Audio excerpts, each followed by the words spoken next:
नमस्कार दोस्तों, साहित्य समाधान के मंच से मैं डॉक्टर रीता गौड़ आपका हार्दिक स्वागत करती हूँ, अभिनंदन करती हूँ। दोस्तों, पिछले सत्र में हमने रस पर गहरी चर्चा कर ली थी। रस साहित्य में किस अर्थ में प्रयुक्त होता है, इसकी जानकारी अब हमें हो चुकी है अच्छी तरह से और रस के कौन-कौन से अवयव माने जाते हैं जो हमारे पाठ्यक्रम में है, वे भी आप अच्छी तरह से समझ चुके हैं, ऐसा मैं मानकर चलती हूँ। और हमने रस के भेद जो हमारे पाठ्यक्रम में है, उन पर भी विस्तार से चर्चा कर ली है। तो अब आज के सत्र में हम रस टॉपिक पर आधारित उन महत्वपूर्ण प्रश्नों की चर्चा करने वाले हैं दोस्तों, जो पिछली परीक्षाओं में पूछे गए हैं और कुछ एक प्रश्न नए इस तरीके से बनाए गए हैं ताकि आपकी इस विषय पर पकड़ मजबूत हो सके। तो चलिए शुरू करते हैं आज का सत्र। सबसे पहला प्रश्न, पुनि पुनि प्रभुहि चितव नर नाहु, पुलक गात उर अधिक उछाहु। उपर्युक्त पंक्तियों में कौन सा सात्विक अनुभाव है? सात्विक अनुभाव 8 माने गए हैं दोस्तों, इनको कंठस्थ कर लेंगे क्योंकि सात्विक अनुभावों पर बहुत सारे प्रश्न परीक्षाओं में पूछे जाते हैं। तो आपने ये प्रश्न पूछा गया है दोस्तों आरपीएससी सेकंड ग्रेड विशेष शिक्षा 2018 में और ऑप्शंस दिए गए हैं वैवर्ण्य, रोमांच, स्वेद या फिर प्रलय। अब हमको पता लगाना है कि इन पंक्तियों में कौन सा सात्विक अनुभाव है। सात्विक अनुभाव एक बार आपकी स्मृति में ताजा कर दूं, वे अनुभाव होते हैं जो अयत्नज होते हैं, यानी स्वतः उत्पन्न होते हैं। उनके लिए किसी प्रयत्न की, किसी शारीरिक या आंगिक चेष्टा की आवश्यकता नहीं पड़ती। तो अब हमें देखना है कि प्रभु को देखकर जितने भी मनुष्य हैं, नर नारी हैं, वे सब देख देखकर बार बार देख रहे हैं और उन्हें देखकर उनका गात यानी जो शरीर है वो रोमांचित हो रहा हो है और उर यानी हृदय में उनके बहुत अधिक उत्साह यानी उत्साह व्याप्त हो रहा है प्रभु को देखकर। तो अब हमें बताना है कि कौन सा इसमें से सात्विक अनुभाव है। तो देखिए, पहला होता है वैवर्ण्य। वैवर्ण्य का अर्थ होता है रंग, चेहरे का रंग उड़ जाना या पीला पड़ना।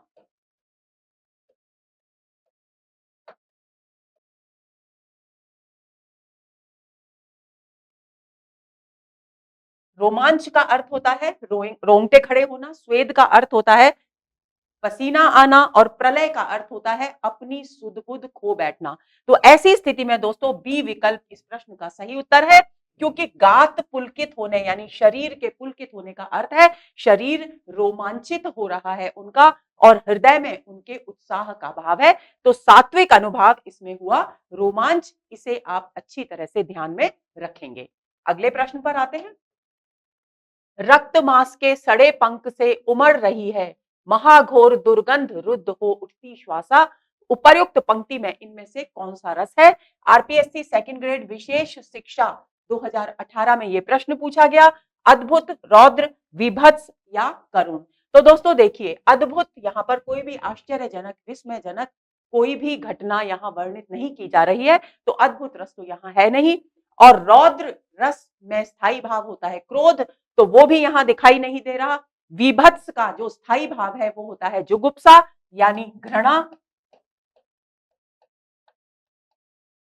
वो यहां अवश्य दिखाई दे रहा है, क्योंकि यहां बताया गया है रक्त और मांस मिलकर जो सड़ गया है और वो जो कीचड़ जैसा बन गया है उसमें से बहुत अधिक दुर्गंध आ रही है और दुर्गंध इतनी अधिक है कि वहां से गुजरने वाले व्यक्ति की श्वास यानी सांस लेना मुश्किल हो रहा है, अवरुद्ध हो रही है। तो ऐसी स्थिति में यहां पर विभत्स रस है, क्योंकि जुगुप्सा नामक स्थायी भाव हमारे यहाँ उस हृदय में जागृत होता है और करुण का तो यहां प्रश्न ही नहीं है। तो ऐसी स्थिति में सी विकल्प इस प्रश्न का सही उत्तर है। अगले प्रश्न पर आते हैं। भरत मुनि ने अपने नाट्य शास्त्र में स्थायी भावों की संख्या मानी है। आरपीएससी सेकंड ग्रेड विशेष शिक्षा 2018 में यह प्रश्न भी पूछा गया। विकल्प हैं 8, 10, 9 और 11। तो दोस्तों भरत मुनि ने स्थायी भावों की संख्या मानी है 8, उसके बाद वे हुए 9 और फिर वे हो गए 11। तो अब क्योंकि 11 रस माने जाते हैं, पहले बीच में 9 रस माने जाते थे। नवरस के नाम से साहित्य में बहुत अधिक प्रचलित है नवरस शब्द, तो वो 9 रसों की ओर संकेत करता है। लेकिन वर्तमान में 11 रस हैं और 11 ही स्थायी भाव माने गए हैं। लेकिन भरत मुनि ने अपने नाट्य शास्त्र में 8 रसों की चर्चा की थी। तो ए विकल्प इस प्रश्न का सही उत्तर है। निम्नलिखित में से अनुभाव के 4 भेदों में सम्मिलित नहीं है। अनुभाव के 4 भेदों पर भी हम चर्चा कर चुके हैं। मैंने आपको 5 भेद बताए थे। कुछ विद्वान मानसिक अनुभाव को अलग से नहीं मानते, इसलिए कुछ कई बार प्रश्न में 4 भेदों की बात होती है, इसलिए आपको ध्यान में रखना है। और यह प्रश्न भी दोस्तों पूछा गया आरपीएससी सेकंड ग्रेड विशेष शिक्षा 2018 में। विकल्प दिए गए हैं कायिक, मानसिक, वाचिक और प्राकृतिक। तो दोस्तों ऐसी स्थिति में देखिए, कायिक अंगों की जो चेष्टाएं होती हैं वो कायिक में आती है, मानसिक आती है, हर्ष आदि उल्लास जो मन से उत्पन्न होता है वो मानसिक में आता है, वाचिक वाणी से आता है।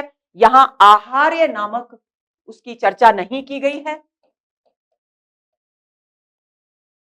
आहार्य भी एक अनुभाव है जो वेशभूषा के द्वारा आता है, तो ऐसी स्थिति में उसकी चर्चा यहां नहीं की गई है। और चौथा विकल्प दिया गया है प्राकृतिक, जो कि इन भेदों में शामिल नहीं है।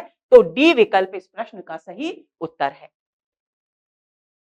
इनमें से कौन सा कथन सही है? प्रश्न पूछा गया आरपीएससी सेकंड ग्रेड संस्कृत शिक्षा 2018 में। पहला विकल्प है हास्य रस का स्थायी भाव हास होता है, बिल्कुल सही है। वीर रस का स्थायी भाव वीरता होता है, गलत है, क्योंकि वीरता की जगह वीर रस का स्थायी भाव होता है उत्साह।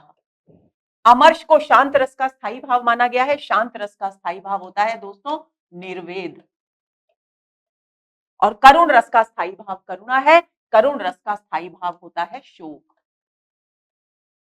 यानी ये तीनों विकल्प बी, सी और डी गलत है, केवल और केवल ए विकल्प यहां सही है, इसलिए ए विकल्प इस प्रश्न का सही उत्तर है। अगले प्रश्न पर आते हैं। इनमें से कौन सा कथन गलत है? आरपीएससी सेकंड ग्रेड संस्कृत शिक्षा 2018 में यह प्रश्न पूछा गया।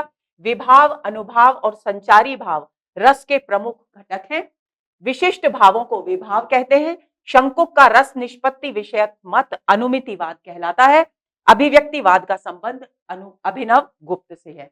तो ऐसी स्थिति में देखते हैं दोस्तों, विभाव, अनुभाव और संचारी भाव रस के प्रमुख घटक हैं, यानी अवयव है। कथन बिल्कुल सही है। विशिष्ट भावों को विभाव कहते हैं, ये कथन गलत है। शंकुक का रस निष्पत्ति विषयक मत अनुमितिवाद कहलाता है, यह भी सही है। और अभिव्यक्तिवाद का संबंध अभिनव गुप्त से है, यह भी कथन बिल्कुल सही है। तो ऐसी स्थिति में बी विकल्प इस प्रश्न का सही उत्तर है, क्योंकि विशिष्ट भावों को विभाव नहीं कहा जाता, बल्कि स्थायी भाव के जागने का कारण जो होते हैं उन्हें विभाव कहा जाता है, जो 2 प्रकार के होते हैं, आलंबन विभाव और उद्दीपन विभाव। तो बी विकल्प इस प्रश्न का सही उत्तर है। अगले प्रश्न पर आते हैं। इनमें से कौन सा कार्य व्यापार कायिक अनुभाव का द्योतक है? आरपीएससी सेकंड ग्रेड 2018 में यह प्रश्न पूछा गया। पसीना आना, चेहरे का रंग उड़ जाना, रोमांचित होना या कटाक्षपात। तो दोस्तों सात्विक अनुभाव मैंने आपको कहा कि आपको कंठस्थ कर लेने हैं 8 सात्विक अनुभाव। तो देखिए, पसीना आना कौन सा सात्विक अनुभाव है? स्वेद। चेहरे का रंग उड़ जाना कौन सा सात्विक अनुभाव है? वैवर्ण्य। रोमांचित होना, रोमांच। यानी ये तीनों तो सात्विक अनुभाव दिए गए हैं। कटाक्षपात यानी दृष्टि से नायक नायिका का एक दूसरे को मनमोहक दृष्टि से देखना, ये कटाक्षपात, ये कायिक कार्य व्यापार है, काया से संबंधित है, शरीर से संबंधित है, इसलिए डी विकल्प इस प्रश्न का सही उत्तर है। आगे चले। देखी सुदामा की दीन दशा, करुणा करके करुणा निधि रोए, पानी परात को हाथ छुयो नहीं, नैनन के जलसों पग धोए। प्रस्तुत काव्यांश में उद्दीपन विभाव क्या है? उद्दीपन विभाव दोस्तों वो होता है जिसको देखकर स्थायी भाव जागृत होता है, जो स्थायी भाव को जगाने में एक सहकारी कारक के रूप में इस्तेमाल होता है। कारण प्रमुख कारण होता है, इसलिए उद्दीपन विभाव कहलाता है। तो यहां हमें देखना है कि सुदामा कृष्ण के द्वार पर पहुंचे हैं और बहुत ही फटी-हाल दीनहीन स्थिति में है। जब कृष्ण ने उन्हें देखा, क्योंकि वे उनके बचपन के परम मित्र थे, तो उनकी दीन दशा को देखकर उनके मन में करुणा का भाव जागृत हो गया और वे करुणा निधि, जो करुणा के सागर हैं भगवान श्री कृष्ण, वे उनकी आंखों से अविरल अश्रुधारा बहने लगी। और जब वे अपने मित्र के चरणों को धोने के लिए बैठे, तो उन्हें परात पानी की जो रखी हुई थी पास में, चरण धोने के लिए उसकी आवश्यकता ही नहीं पड़ी, क्योंकि इतना अधिक अश्रु प्रवाह हो रहा था कि उन आंसुओं से ही उन्होंने अपने मित्र के पैर धो दिए, उनका प्रक्षालन कर दिया। तो ऐसी स्थिति में जो करुणा का भाव कृष्ण के मन में उत्पन्न हो रहा है, उसकी प्रमुख कारण क्या है? उद्दीपन विभाव क्या है? उद्दीपन विभाव है सुदामा की दीन दशा, क्योंकि दीन दशा को देखकर ही उनके मन में करुणा का भाव जागृत हुआ। तो यहाँ जो विकल्प दिए गए हैं, दीन दशा, करुणादि रोए, पानी परात, नैनन के जल सो, तो इनमें से ए विकल्प इस प्रश्न का सही उत्तर है। आगे चलते हैं। सात्विक अनुभाव का भेद नहीं है। देखिए फिर प्रश्न आ गया है सात्विक अनुभाव पर। सात्विक अनुभाव को कंठस्थ कर लेंगे। स्तंभ, उच्छ्वास, वैवर्ण्य और प्रलय। यानी स्तंभ आपको सभी पता है, वैवर्ण्य यानी चेहरे का रंग उड़ जाना, पीला पड़ जाना, ये वैवर्ण्य है। सुध बुध खो बैठना, प्रलय है। ये तीनों सात्विक अनुभाव हैं। और इसके अलावा जो सात्विक अनुभाव है, एक बार मैं आपको बताती हूं। स्वेद, रोमांच, वेपथु, वेपथु के बाद आता है अश्रु, और उसके बाद आता है स्वरभंग। यानी कितने हो गए? 1 2 3 4 5 6 7 और 8। ये आठों सात्विक अनुभाव आपके सामने हैं। इनको कंठस्थ कर लेंगे। स्पष्ट है कि उच्छ्वास सात्विक अनुभाव नहीं है। उच्छ्वास का अर्थ होता है दीर्घ सांस लेना, लंबी लंबी सांस लेना, तो वो सात्विक अनुभाव नहीं है। तो ऐसी स्थिति में बी विकल्प इस प्रश्न का सही उत्तर है। आगे चलें।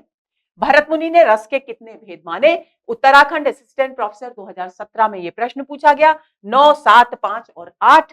तो डी विकल्प इस प्रश्न का सही उत्तर है। इस तरह का प्रश्न सेकंड ग्रेड में भी पूछा जा चुका है, तो आप इसको कंठस्थ कर लेंगे। आगे चलें। बतरस लालच लाल की मुरली धरी लुकाए, सोह करें भौहन हंसे देन कहे नट जाए।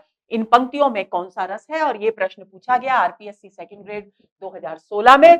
हास्य, करुण, श्रृंगार और वीर। तो देखिए यहां क्या इसका अर्थ है? हम बिहारी का दोहा है, आपको अच्छी तरह से इसका अर्थ मालूम है कि नायिका ने बातों के लालच में आकर, यानी राधा को मान लीजिए, राधिका ने कृष्ण से बात करने के लालच से उनकी मुरली को छिपा कर रख लिया, क्योंकि मुरली के बिना एक पल में ही व्याकुल हो उठते थे श्री कृष्ण।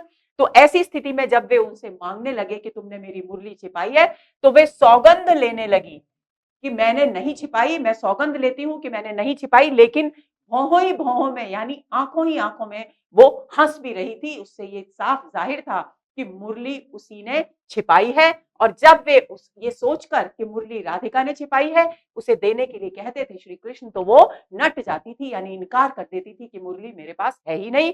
तो नायक और नायिका के संयोग का चित्रण है। तो कौन सा रस हुआ? सी विकल्प इस प्रश्न का सही उत्तर है। श्रृंगार रस यहाँ है। श्रृंगार रस का स्थायी भाव होता है रति। आप भूलेंगे नहीं, तो यहाँ रति भाव जागृत हो रहा है। आगे चलते हैं। रस संप्रदाय से संबद्ध किस आचार्य ने पहली बार साधारणीकरण का विवेचन किया? आरपीएससी सेकंड ग्रेड 2013 में यह प्रश्न पूछा गया। भट्टनायक, भट्टलोलट, शंकुक या भरत मुनि। तो दोस्तों ए विकल्प इस प्रश्न का सही उत्तर है। भट्टनायक ने इस सिद्धांत का सबसे पहले अपने जो सिद्धांत भट्टनायक का कहलाता है, वो कहलाता है भुक्तिवाद। उसमें उन्होंने साधारणीकरण के सिद्धांत का प्रतिपादन किया था।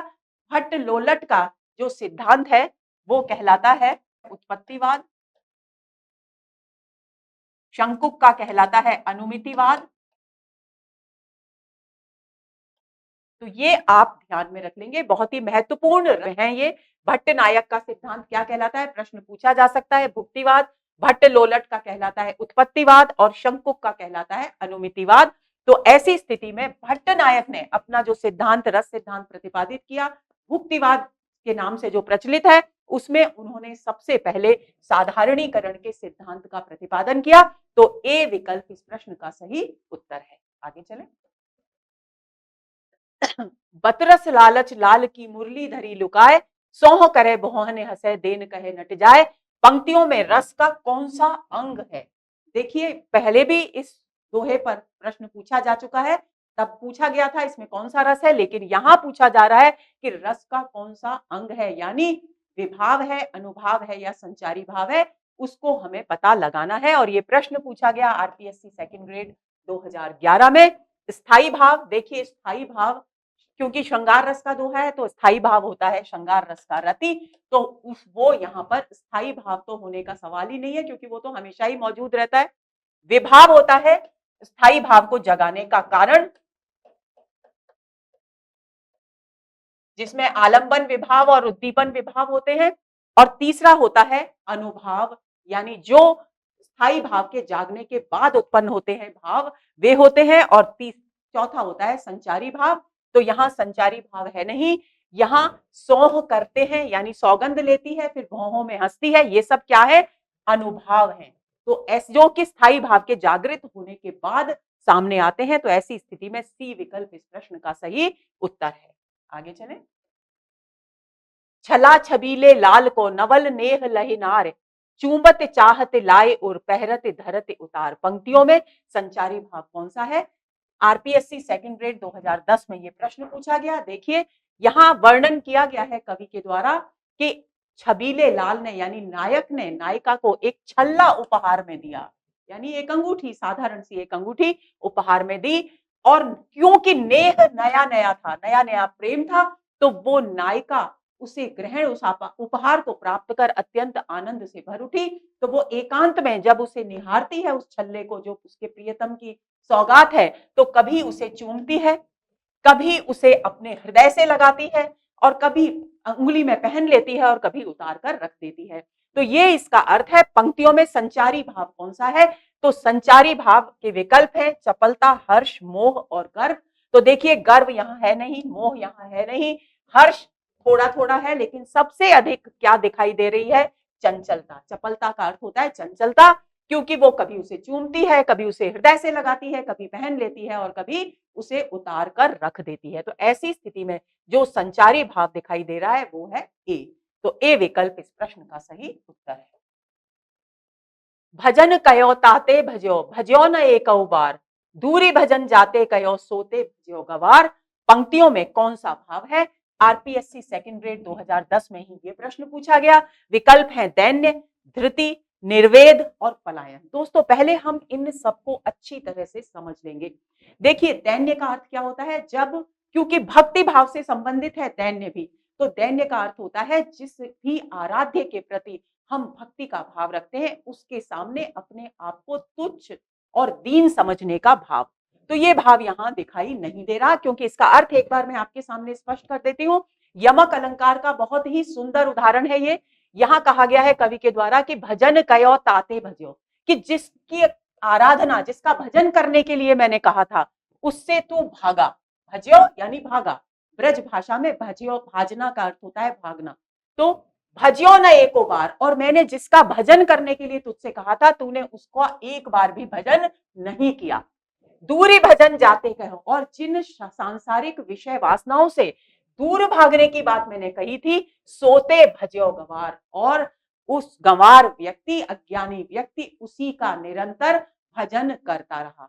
तो यहां पर क्या है? दैन्य का भाव यानी दीनता का भाव, ईश्वर के समक्ष अपने आप को तुच्छ मानने का भाव नहीं है। धृति, धैर्य धारण करना, तो ये भी भाव यहां नहीं है। निर्वेद यानी वैराग्य का भाव धारण करना, तो वैराग्य भी यहां नहीं है, क्योंकि वैराग्य होता तो वो ईश्वर का भजन अवश्य करता। ऐसी स्थिति में केवल और केवल डी विकल्प इस प्रश्न का सही उत्तर है।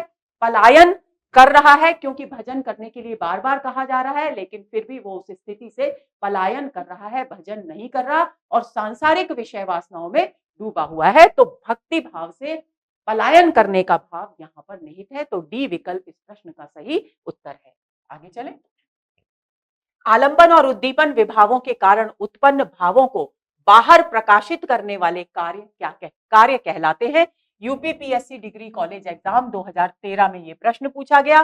विकल्प है विभाव, अनुभाव, संचारी भाव और स्थायी भाव। तो देखिए दोस्तों, स्थायी भाव तो स्थायी रूप से हमारे सभी के मनुष्यों के हृदय में रहते हैं। संचारी भाव वे होते हैं जबकि स्थायी भाव जाग जाता है, तब जिन भावों का आना और जाना लगा रहता है, जो स्थायी रूप से हमारे हृदय में नहीं रहते, वे संचारी भाव होते हैं। अनुभाव वे होते हैं जो विभाव के बाद उत्पन्न होते हैं, यानी विभाव, यानी आलंबन विभाव और उद्दीपन विभाव जब स्थायी भावों को जगा देते हैं, उसके वो जगाने वाले जो कारण हैं वो तो होते हैं विभाव, और उसके बाद जो भाव उत्पन्न होते हैं स्थायी भाव के जागने के बाद वो होते हैं अनुभव। तो ऐसी स्थिति में उत्पन्न बाहर प्रकाशित कौन करता है? उद्दीपन और आलंबन विभावों से जो भाव, स्थायी भाव जागृत होता है, उसकी अभिव्यक्ति किसके माध्यम से होती है? अनुभवों के माध्यम से होती है। तो बी विकल्प इस प्रश्न का सही उत्तर है। आगे चलें। निर्वेद किस रस का स्थायी भाव है? बहुत ही सरल प्रश्न है। उत्तराखंड असिस्टेंट प्रोफेसर 2017 में यह प्रश्न पूछा गया। दोस्तों, प्रसंगवश एक बार फिर आपसे कह देती हूं कि सभी रसों के स्थायी भावों को आप कंठस्थ कर लेंगे। इससे संबंधित प्रश्न परीक्षाओं में बार बार पूछे जाते हैं। एक तो संचारी भाव कंठस्थ करने हैं आपको, और एक स्थायी भाव सारे के सारे कंठस्थ कर लेने हैं। विकल्प है ए शांत, बी हास्य, सी करुण या डी श्रृंगार। तो दोस्तों, ए विकल्प इस प्रश्न का सही उत्तर है, क्योंकि शांत रस का स्थायी भाव है निर्वेद, हास्य का स्थायी भाव है हास, करुण का स्थायी भाव है शोक और श्रृंगार का है रति। तो ए विकल्प इस प्रश्न का सही उत्तर है। आगे चलें। रस सूत्र विभावानुभाव व्यभिचारी संयोगाद रस निष्पत्ति किस ग्रंथ में आया है? केवीएस पीजीटी 2016 में यह प्रश्न पूछा गया, और यूजीसी नेट नवंबर 2017 में भी यह प्रश्न पूछा गया। तो विकल्प दिए गए हैं ए साहित्य दर्पण, बी नाट्यशास्त्र, सी रस गंगाधर और डी दश रूपक। तो दोस्तों, हम चर्चा कर चुके हैं बहुत अच्छी। तो बी विकल्प इस प्रश्न का सही उत्तर है। नाट्यशास्त्र ग्रंथ भरत मुनि के द्वारा लिखा गया है, और उन्होंने अपने नाट्यशास्त्र नामक ग्रंथ में, जिसमें रस सिद्धांत की सबसे पहले स्थापना की गई थी, प्रतिपादन किया गया था, उसमें उन्होंने ये रस का सूत्र दिया है, और इसी सूत्र के आधार पर परवर्ती विद्वानों ने रस सिद्धांत का अपने अपने मत के अनुसार प्रतिपादन किया। लेकिन प्रसंगवश हम ये भी जान लेते हैं कि शेष जो 3 ग्रंथ हैं वे किससे संबंधित हैं। तो दोस्तों, साहित्य दर्पणकार के जो लेखक हैं, रचयिता हैं, वो हैं आचार्य विश्वनाथ। बार बार प्रश्न पूछा जा सकता है, तो आप इसे कंठस्थ कर लेंगे। रस गंगाधर की रचना की है पंडित राज जगन्नाथ ने।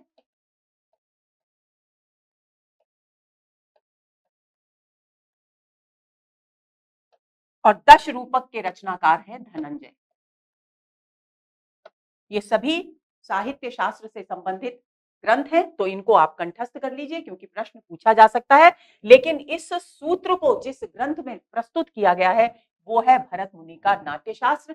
इसे आप भूलेंगे नहीं। तो बी विकल्प इस प्रश्न का सही उत्तर है। आगे चलें। श्रृंगार रस का स्थायी भाव है। KVS PGT Hindi 2016, MP assistant professor 2017 में यह प्रश्न पूछा गया। बहुत ही सरल प्रश्न है। पिछले प्रश्नों में हम 2-3 बार तो इसकी चर्चा कर ही चुके हैं। विकल्प है माधुर्य, रति, संयोग और वियोग। तो दोस्तों, बी विकल्प इस प्रश्न का सही उत्तर है। माधुर्य तो होता है गुण, सभी जानते हैं। संयोग और वियोग श्रृंगार के 2 भेद हैं।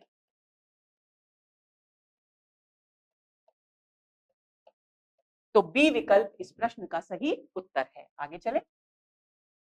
रस संप्रदाय के प्रवर्तक हैं। केवीएस पीजीटी हिंदी 2017 में यह प्रश्न पूछा गया। विकल्प है अभिनव गुप्त, भरत मुनि, भामह या आनंदवर्धन। तो दोस्तों, बी विकल्प इस प्रश्न का सही उत्तर है, क्योंकि रस संप्रदाय का प्रवर्तन भरत मुनि ने अपने ग्रंथ नाट्य शास्त्र के द्वारा किया, जिसमें उन्होंने विभावानुभाव व्यभिचारी संयोगाद रस निष्पत्ति नामक सूत्र हमें प्रदान किया। तो बी विकल्प इस प्रश्न का सही उत्तर है। अगला प्रश्न, रस सिद्धांत निम्नलिखित में से किसकी रचना है? केवीएस पीजीटी हिंदी 2017 में यह प्रश्न पूछा गया। विकल्प है रामविलास शर्मा, हजारी प्रसाद द्विवेदी, रामचंद्र शुक्ल या नगेंद्र। तो दोस्तों, डी विकल्प इस प्रश्न का सही उत्तर है। डॉक्टर नगेंद्र ने रस सिद्धांत नामक ग्रंथ की रचना की है। अगला प्रश्न, अनुभाव के कितने रूप माने गए हैं? एमपी असिस्टेंट प्रोफेसर हिंदी 2017 में यह प्रश्न पूछा गया। 4, 9, 3 और 5। तो दोस्तों, अनुभाव वैसे तो 5 हैं, लेकिन यहां पर 5 का विकल्प ही नहीं है। कुछ विद्वान, मैंने एक प्रश्न में पहले भी चर्चा की है, कुछ विद्वान 5 की जगह 4 ही अनुभाव मानते हैं। तो ऐसी स्थिति में हम ए विकल्प को ही यहां सही उत्तर मानेंगे, क्योंकि मानसिक, वाचिक, कायिक और आहार्य और सात्विक अनुभाव, ये 5 अनुभाव माने जाते हैं। तो ए विकल्प इस प्रश्न का सही उत्तर है। रस शब्द का प्राचीनतम प्रयोग किस ग्रंथ में किया गया है? ऋग्वेद, अथर्ववेद, उपनिषद या निरुक्त? हम पढ़ चुके हैं। ए विकल्प इस प्रश्न का सही उत्तर है। सबसे पहला रस शब्द का जो प्रयोग है वो ऋग्वेद में मिलता है। अगला प्रश्न, वेदों में रस शब्द का प्रयोग किस अर्थ में किया गया है? पदार्थ रस, आध्यात्मिक आनंद, साहित्यिक आनंद या इनमें से कोई नहीं? तो ए विकल्प इस प्रश्न का सही उत्तर है। पदार्थ सोम रस के संदर्भ में यहां रस शब्द का प्रयोग किया गया है, यानी पदार्थ रस के अर्थ में यहां ऋग्वेद में रस शब्द का इस्तेमाल किया गया है। तो ए विकल्प इस प्रश्न का सही उत्तर है। उपनिषदों में रस शब्द का प्रयोग किस अर्थ में किया गया है? पदार्थ रस, आध्यात्मिक आनंद, साहित्यिक आनंद या चमत्कारपूर्ण आनंद? तो बी विकल्प इस प्रश्न का सही उत्तर है। वेदों के बाद उपनिषद काल तक आते आते रस शब्द जो पदार्थ रस का बोधक था वे आध्यात्मिक आनंद का बोधक हो गया।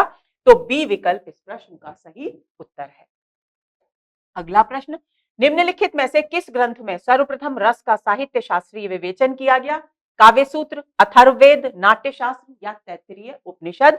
सी विकल्प इस प्रश्न का सही उत्तर है, क्योंकि रस सूत्र का सबसे पहला प्रतिपादन भरत मुनि ने अपने ग्रंथ नाट्य शास्त्र में ही किया था। आगे चलें। रस में आस्वाद का भाव निहित है, उसे ग्रहण करने का माध्यम कहीं हमारी ज्ञानेंद्रियां, कहीं मन तो कहीं आत्मा है। यह कथन किसका है? अभिनव गुप्त, शंकुक, आचार्य विश्वनाथ या फिर भरत मुनि? तो दोस्तों हम पढ़ चुके हैं, डी विकल्प इस प्रश्न का सही उत्तर है। भरत मुनि का कथन है ये। आगे चलें। रस के स्वरूप के विषय में निम्नलिखित में से कौन सा कथन असंगत है? यानी स्वरूप पर आधारित प्रश्न भी परीक्षा में संभावित है, तो आप उसे अच्छी तरह से कंठस्थ कर लेंगे। विकल्प है, रस अखंड स्वयं प्रकाश एवं लोकोत्तर आनंदमय है। रस चिन्मय और वेद्यांतर स्पर्श शून्य है। भौतिक आनंद का नाम ही रस है। रस ब्रह्मानंद सहोदर एवं लोकोत्तर चमत्कार प्राण है। तो दोस्तों हम आचार्य विश्वनाथ ने जो रस के 8 विशेषताएं बताई थी उसके स्वरूप को स्पष्ट करने के लिए, उनमें था रस अखंड है, स्वयं प्रकाश है और लोकोत्तर आनंदमय है, यानी ये कथन पूरी तरह से सही है। रस चिन्मय है और वेद्यांतर स्पर्श शून्य है, ये भी उन्होंने कहा था। वेद्यांतर स्पर्श शून्य का मतलब एक बार फिर दोहरा देती हूं, जब हमारे हृदय में रस अपनी चरम दशा पर पहुंचता है, यानी रस रूप में परिणत होता है, उस समय हमें किसी भी अन्य सांसारिक ज्ञान का बोध नहीं रहता। यानी रस की उस चरम अवस्था में सांसारिक वो ज्ञान किसी भी प्रकार का हो, भले ही वह वो रस को स्पर्श नहीं कर सकता। इस बात को यहाँ कहने का प्रयास किया गया है। तो ये कथन भी यहाँ बिल्कुल सही है। भौतिक आनंद का नाम ही रस है, साहित्य शास्त्र की दृष्टि से ये बिल्कुल गलत कथन है। और अंतिम है, रस ब्रह्मानंद सहोदर है, यानी रस से प्राप्त आनंद की तुलना किससे की गई है? केवल और केवल आत्मा और परमात्मा के मिलन से उत्पन्न जो ब्रह्मानंद होता है उससे ही की जा सकती है। और लोकोत्तर यानी लोक से परे है, लोक के आनंद से परे है और चमत्कार पूर्ण आनंद है। तो ये कथन भी पूरी तरह से सही है। और हमसे पूछा गया है कौन सा कथन असंगत है, तो सी विकल्प इस प्रश्न का सही उत्तर है। आगे चलें। किन भावों को व्यभिचारी भाव भी कहा जाता है? ऑप्शंस है, संचारी भावों को, अनुभावों को, स्थायी भावों को या विभावों को? हम पढ़ चुके हैं, बहुत सरल प्रश्न है। संचारी भावों को व्यभिचारी भाव भी कहा जाता है। आगे चलें। रस का मूल किसे माना गया है? संचारी भावों को, अनुभावों को, स्थायी भावों को या विभावों को? तो दोस्तों सी विकल्प यहाँ इस प्रश्न का सही उत्तर है, क्योंकि रस के मूल स्थायी भाव माने गए हैं जो हमेशा हर मनुष्य के हृदय में सुप्त अवस्था में विद्यमान रहते हैं, और जब विभाव आदि आकर उन्हें जगाते हैं, जागृत करते हैं, तब वे जागकर रस की दशा तक पहुंचते हैं। तो सी विकल्प इस प्रश्न का सही उत्तर है, क्योंकि स्थायी भाव ही रस का मूल है। आगे चलें। स्थायी भाव कितने माने गए हैं? 8, 9, 10 और 11। देखिए यहाँ पर 8 का विकल्प भी है जो भरत मुनि ने माने थे, 9 का विकल्प भी है, 10 का विकल्प भी है, लेकिन वर्तमान में स्थायी भावों की संख्या है 11। तो डी विकल्प इस प्रश्न का सही उत्तर है। विभाव के विषय में असत्य कथन है, यह रस को व्यक्त करने के कारण है, यह स्थायी भावों को जगाते हैं, यह संचरणशील है, आलंबन एवं उद्दीपन विभाव के दो भेद हैं। तो दोस्तों देखिए, यह रस को व्यक्त करने के कारण है, यानी विभाव रस को व्यक्त करने का कारण होते हैं। तो ए विकल्प सही है। ये स्थायी भावों को जगाते हैं, ये भी सही है। ये संचरणशील हैं, ये गलत है, क्योंकि ये कथन संचारी भावों की ओर संकेत करता है। आलंबन और उद्दीपन विभाग के दो भेद हैं, ये भी सही है, यानी असत्य कथन पूछा गया है। तो सी विकल्प इस प्रश्न का सही उत्तर है। अनुभाव कहलाते हैं स्थायी भावों के पश्चात उत्पन्न होने वाले भाव, रस, रस की उत्पत्ति के कारण या व्यभिचारी भाव। देखिए, व्यभिचारी और संचारी तो एक ही बात है।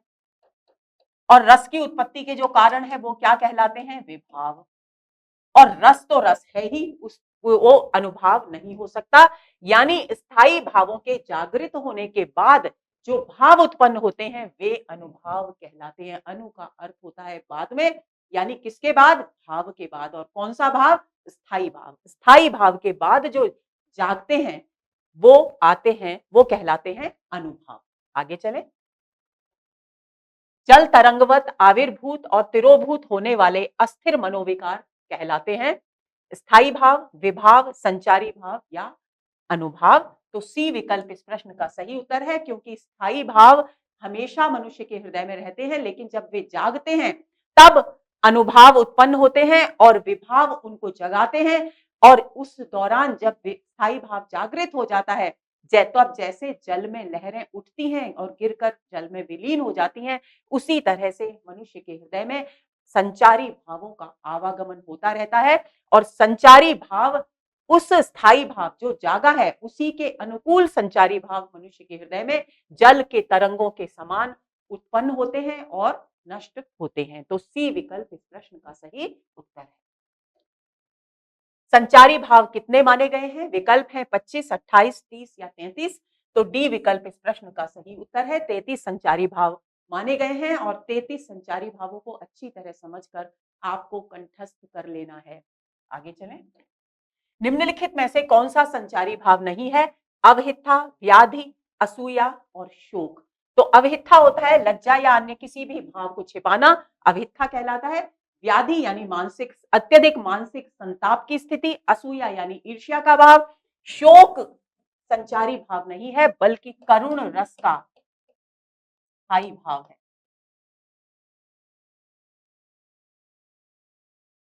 तो डी विकल्प इस प्रश्न का सही उत्तर है। आगे चलें। निम्नलिखित में से स्थायी भावों और उनके रसों का असंगत युग्म है, असंगत युग्म छांटना है। पहला है उत्साह, वीर, निर्वेद, शांत, आश्चर्य, बीभत्स, रति और श्रृंगार। तो दोस्तों वीर रस का स्थायी भाव उत्साह है, बिल्कुल सही है। शांत रस का स्थायी भाव निर्वेद है, ये भी सही है।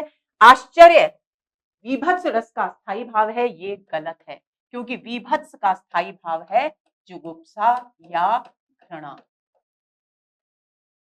और आश्चर्य किसका स्थायी भाव है? अद्भुत रस का स्थायी भाव। और रति श्रृंगार का है, ये बिल्कुल सही है, यानी असंगत युग्म है सी।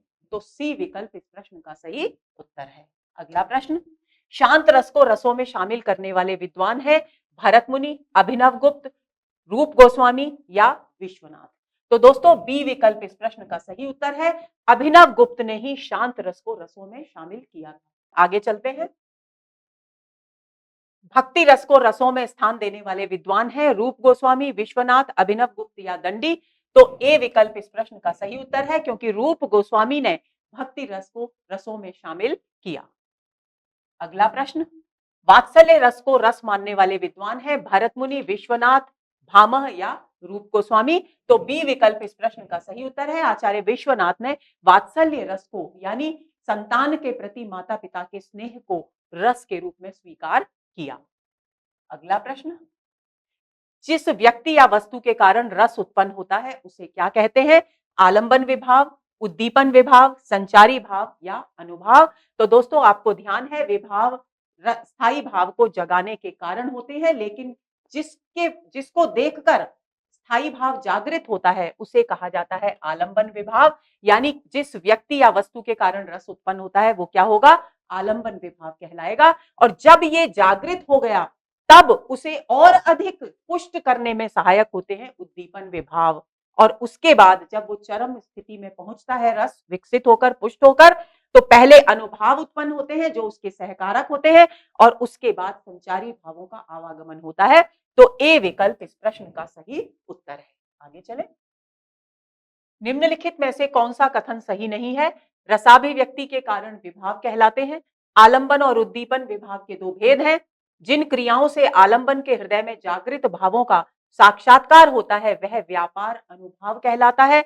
अनुभावों के कायिक वाचिक सात्विक आहार्य भेद किए गए हैं। तो दोस्तों अब देखते हैं कि इनमें से कौन सा कथन सही नहीं है, क्योंकि हमसे पूछा गया है कौन सा कथन सही नहीं है। तो रसाभिव्यक्ति के कारण विभाव कहलाते हैं, ये बात बिल्कुल सही है, क्योंकि रस को रसाभिव्यक्ति विभावों के कारण, क्योंकि स्थायी भाव को जगाने का काम विभाव करते हैं। आलंबन और उद्दीपन विभाव के दो भेद हैं, ये भी सही है। जिन क्रियाओं से आलंबन के हृदय में जागृत भावों का साक्षात्कार होता है वे अनुभाव कहलाते हैं, ये भी कथन बिल्कुल सही है। अनुभावों के कायिक वाचिक सात्विक और आहार्य भेद किए गए हैं, ये कथन भी बिल्कुल सही है। दोस्तों ये चारों कथन बिल्कुल सही हैं, यानी कि इन चारों में कहीं भी कोई असंगत कथन नहीं है। तो ऐसी स्थिति में यदि यहां पर अनुभाव की जगह स्थायी भाव या रस होता तो ये सी विकल्प गलत हो जाता, लेकिन ये चारों विकल्प बिल्कुल सही हैं। तो हम यहां पर एक ई विकल्प बता देते हैं और एक विकल्प देते हैं इनमें से कोई नहीं। तो इस प्रश्न का सही उत्तर क्या हुआ? ई। कभी कभी ऐसा भी होता है। आगे चलते हैं। निम्नलिखित में से कौन सा कथन गलत है? प्रलय सात्विक से तात्पर्य है शरीर का कंपायमान होना। व्रीड़ा संचारी का अर्थ है लज्जा। विभत्स रस का स्थायी भाव है जुगुप्सा। हास्य रस का मित्र रस है श्रृंगार। तो दोस्तों हास्य रस का मित्र रस है श्रृंगार, ये बिल्कुल सही कथन है। विभत्स रस का स्थायी भाव जुगुप्सा है, ये भी सही है। व्रीड़ा संचारी भाव का अर्थ है लज्जा, ये भी सही है। लेकिन प्रलय सात्विक का अर्थ शरीर का कंपायमान होना नहीं है, बल्कि क्या है? सुध बुध खो बैठना, मूर्छित होना। यानी ए विकल्प इस प्रश्न का सही उत्तर है। आगे चलें। रस विषय कौन सा कथन गलत है? भरत ने नाट्य शास्त्र में रसों की संख्या 8 मानी। आपको पता है, हम कई बार पढ़ चुके हैं, बिल्कुल सही कथन है। नाट्य शास्त्र में संचारी भावों की संख्या 33 मानी गई है, यह भी सही है। आचार्य भरत ने 8 प्रकार के सात्विक अनुभावों का उल्लेख किया है, यह भी सही कथन है। करुण रस का उल्लेख नाट्य शास्त्र में नहीं है, यह कथन गलत है। तो डी विकल्प इस प्रश्न का सही उत्तर है। आगे चलें। विभत्स रस का स्थायी भाव है वात्सल्य, निर्वेद, जुगुप्सा और शोक। कई बार हम पढ़ चुके हैं, सी विकल्प इस प्रश्न का सही उत्तर है। विभत्स रस का स्थायी भाव है जुगुप्सा और शांत रस का स्थायी भाव है निर्वेद।